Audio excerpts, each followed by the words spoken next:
اگر باپ ہے تو بیٹے کے درمیان، بھائیوں کے درمیان تو عموماً تخت نشینی کی جنگ، پھر اس میں بہت سارے لیڈیز کا بھی رول آ جاتا ہے، لیکن بنیادی طور پر معاشی اور انتظامی معاملات کی وجہ سے اندر سے ریاستیں یا یہ جو سلجوق تھے وہ کمزور ہوئے، نتیجتاً فائدہ منگولوں نے اٹھایا، حتیٰ کہ منگولوں کو یہ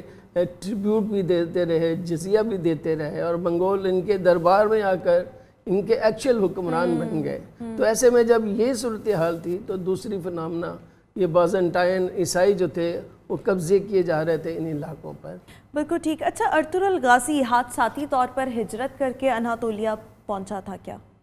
نہیں، اصل میں یہ جو ہے نا 13ویں صدی 1200 سے لے کے جسے ہم 13ویں صدی کہتے ہیں، یہ علاقہ جو سارا سینٹرل ایشیا یا ایشیا مائنر بھی کہا جاتا ہے، ان تمام علاقوں میں چھوٹے چھوٹے قبائل موجود تھے، اور وہ قبائل آپس میں بھی لڑتے جھگڑتے رہتے تھے۔ تو یہ ان کے جو والد تھے سلمان شاہ، وہ ایسے علاقے کی تلاش میں تھے جو کہ خوشحال ہو، جہاں پانی ہو، جہاں پر کھیتی باڑی کی جا سکے، جہاں پر یہ ریوڑ بھیڑیں جو ہیں وہ پالی جا سکے۔ تو یہ پھر اپنے سروائیول کی جنگ کے لیے یہ اناطولیہ یعنی ماڈرن ٹرکی کی طرف آنا شروع ہوئے، اور یہاں پر آ کر انہوں نے اپنا بسیرا کیا۔ بالکل ٹھیک۔ اچھا، عثمان اول کی اگر ہم بات کریں تو اس نے اپنے والد کی طرح سلجوکیوں کا ساتھ دینے کی بجائے ایک خود مختاری کا اعلان کرتے ہوئے عثمانی سلطنت کی بنیاد ڈالی تھی، کیا ایسا ہی ہے؟ بالکل ایسا ہی ہے، لیکن اس نے اعلان کرنے سے پہلے کافی عرصہ سلجوکیوں کا ماتحت رہا۔ سلجوکیوں کے کہنے پہ جو بائزنٹائن امپائر تھی ان کے ساتھ سرحدی جنگوں میں لڑتا رہا، منگولوں سے اس کی جنگ ہوتی رہی، کیونکہ یہ ابھر رہا تھا، اس کے پاس بڑے اچھے فوج موجود تھی، اور پھر اس کو ایک جو ٹرکس نیشنلزم تھی وہ ابھارنے کا طریقہ ارطغرل نے شروع کیا تھا، اس نے اس کو منطقی انجام تک پہنچایا، ٹرکس کو ساتھ لے کر چلا۔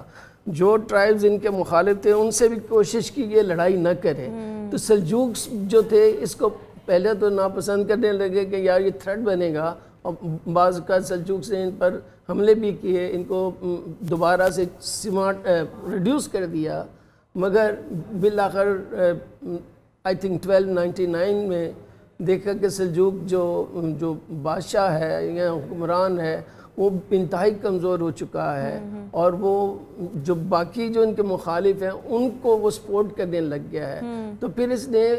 اپنی خود ریاست کا اعلان کیا۔ وہ اعلان ارطغرل بھی کرنا چاہتا تھا کہ ایسا علاقہ بن جائے، اسٹیٹ جیسے یونائٹڈ اسٹیٹس بن جائے، تو وہ بھی خواب ان کا امپائر والا کوئی نہیں تھا، یہ ریاست کا تھا، اور وہ ریاست بھی اسلامی ریاست بنانے کا خواب ان کے ہاں چلا آ رہا تھا، چونکہ ظاہر ہے کہ مذہب اسلام قبول کیا تھا اور وہ چاہتے تھے کہ اسلامی ریاست بنے، اور یہ کوئی بغاوت نہیں تھی، یہ مجبوراً بغاوت تھی۔ وہ کافی عرصہ اس کی اطاعت میں رہا سلجوکیوں کے ساتھ، اس کے تعلقات بھی بہت اچھے رہے، بعض معاملات میں سلجوکیوں نے ان کی مدد بھی کی ہے، بائزنٹینیوں کے خلاف، منگولوں کے خلاف مدد بھی کی ہے۔